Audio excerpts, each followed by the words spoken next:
Alhamdulillah Rabbil Alamin. Walhamdulillahilladzi khalaqal insana fi ahsani taqwim. Summa radadnahu asfala safilin. Ashhadu an la ilaha illallah wahdahu la syarika lah. Wa ashhadu anna Muhammadan abduhu wa rasuluhu la nabiyya ba'dah. Allahumma salli wa sallim wa barik ala habibina al-karim Sayyidina Muhammadin wa ala alihi wa ashabihi ajma'in, amma ba'd. Faqala ta'ala a'udzu billahi minasy syaithanir rajim. Bismillahirrahmanirrahim. Qalat lahum rusuluhum inna nahnu illa basharun mislukum walakinnallaha yamunnu ala man yasha' min ibadihi wa ma kana lana an na'tiyakum bisultan illa biidznillah wa 'ala Allah falyatawakkalul mu'minun. Shadaqallahul 'azim. Ayyuhal hadirun, ittaqullaha haqqa tuqatih wa la tamutunna illa wa antum muslimun. Wattaqullaha faqad fazal muttaqun. Hadirin jamaah Jumat rahimakumullah. Kita bersyukur kepada Allah Subhanahu wa taala pada kesempatan yang berbahagia ini, di hari yang penuh dengan keberkahan. Allah perkenankan kita semua dengan izinnya, dengan kudrat dan iradatnya, pada hari ini kita bisa berkumpul dalam rangka melaksanakan kewajiban kita melaksanakan sholat Jumat. Mudah-mudahan Allah Subhanahu wa taala membalas semua upaya yang kita lakukan dalam rangka kegiatan ini dengan balasan yang terbaik nanti di yaumil akhirat. Amin ya rabbal alamin. Salawat dan salam kita sanjungkan kepada baginda Muhammad Rasulullah sallallahu alaihi wasallam. Hadirin yang dirahmati Allah, seorang khalifah Bani Umayyah yang bernama Sulaiman bin Abdul Malik bertanya kepada Imam Abu Hazm, "Wahai Abu Hazm, beritahukan kepadaku, mengapa kita tidak suka kematian? Mengapa kita tidak suka kematian?" Kemudian Imam Abu Hazm menjawab, "Anda tidak menyukai kematian karena Anda membangun dunia Anda dan merobohkan akhirat Anda." Begitu jawaban Imam Abu Hazm kepada Sulaiman bin Abdul Malik. Dengan jawaban yang seperti itu, lalu Sulaiman bin Abdul Malik bertanya kembali kepada Imam Abu Hazm, "Bagaimana keadaan kita nanti kembali ke akhirat?" Kemudian beliau menjawab, "Setiap orang akan berbeda-beda keadaannya. Seseorang yang mengenal Allah, bertakwa kepada Allah, maka dia kembali kepada akhirat seperti kembalinya seorang anak tunggal kepada ibunya setelah lama tidak berjumpa. Sedangkan hamba Allah yang lalai kepada Allah akan kembali kepada akhirat seperti budak yang melarikan diri dari tuannya dan kembali kepada tuannya dalam keadaan tangan yang terikat." Kemudian mendengar jawaban itu, Sulaiman bin Abdul Malik pun bertanya kembali, melanjutkan pertanyaannya kepada Imam Abu Hazm, "Wahai Abu Hazm, beritahukan kepadaku, apa yang bisa kita bawa ke hadapan Allah Subhanahu wa taala?" Lalu beliau menjawab, jawabannya ada di kitab suci Al-Quran.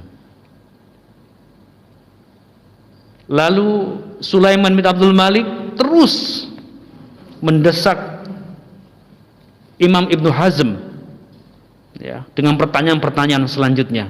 Di bagian mana bisa kutemukan tentang itu?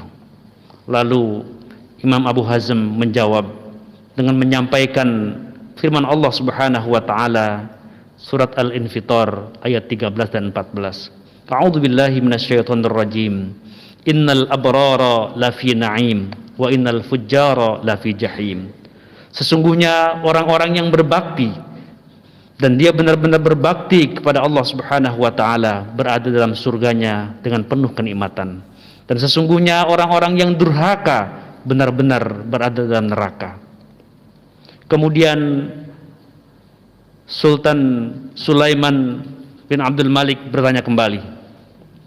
Setelah dia mendapatkan jawaban-jawaban seperti itu, maka Sultan berkata kepada Imam Abu Hazm, kalau begitu ambillah harta ini, wahai Abu Hazm.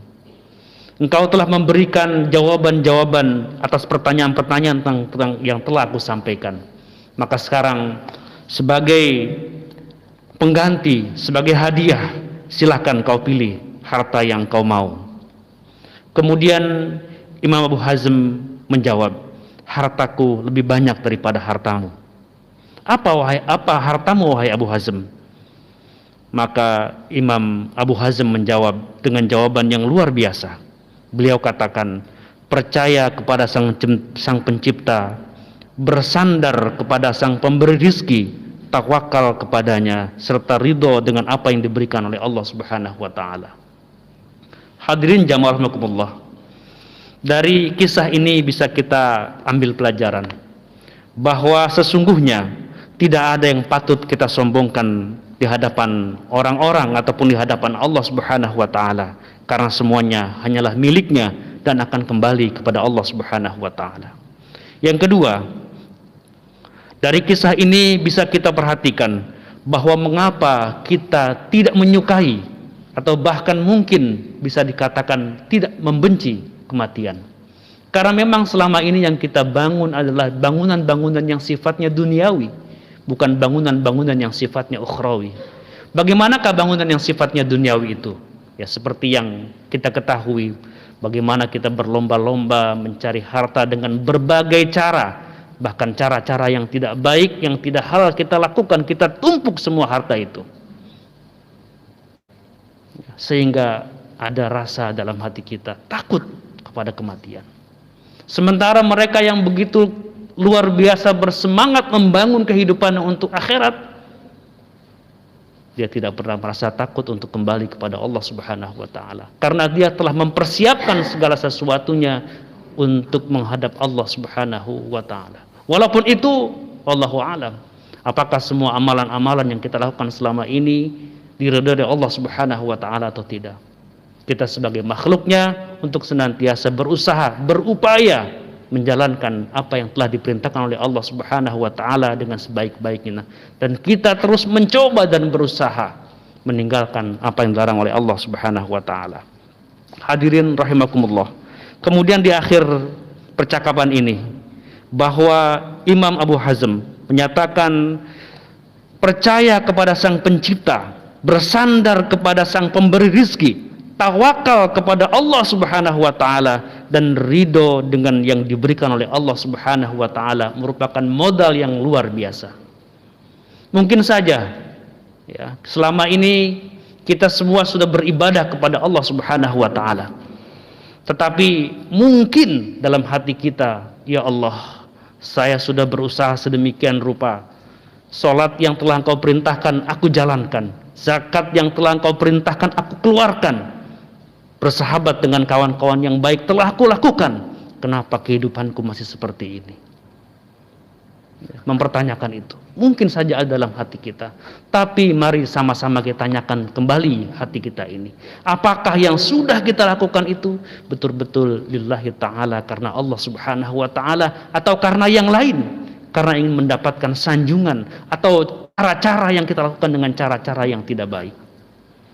Oleh karenanya, atas ketentuan-ketentuan Allah Subhanahu wa taala itu kita harus menerima. Kita jalankan dengan sepenuh hati, sami'na wa ata'na, apa yang menjadi ketentuan Allah Subhanahu wa taala. Mudah-mudahan jika itu bisa kita lakukan, kita bisa menjalani kehidupan ini dengan penuh kesadaran diri, dengan penuh kepasrahan diri kepada Allah Subhanahu wa taala. Perhatikanlah firman Allah Subhanahu wa taala berikut ini. A'udzu billahi minasyaitonir rajim. Bismillahirrahmanirrahim. Wa tawakkal 'alal hayyil ladzi la yamut wasabbih bihamdihi wa kafa bihi bidzunubi 'ibadihi khabira. Artinya, bertakwalah kepada Allah yang hidup, yang tidak mati, dan bertasbihlah dengan memujinya dan cukuplah Dia Maha mengetahui dosa hamba-hambanya. Wa yarzuqhu min haitsu la yahtasib wa may yatawakkal 'ala Allah fa huwa hasbuh innallaha balighu amri qad ja'alallahu wa likulli syai'in qadra. At-Talaq ayat 3. Dan Dia memberinya rezeki dari arah yang tidak disangka-sangkanya. Dan barang siapa bertawakal kepada Allah Subhanahu wa taala, niscaya Allah akan mencukupkan keperluannya. Sesungguhnya Allah Subhanahu wa taala melaksanakan urusannya. Sesungguhnya Allah telah mengadakan ketentuan bagi setiap sesuatu. Barakallahu li wa lakum fil Qur'anil azim wa nafa'ani wa yakum bima fihi minal ayati wa dzikril hakim. Aqulu qauli hadza fastaghfiruh innahu huwal ghafurur rahim.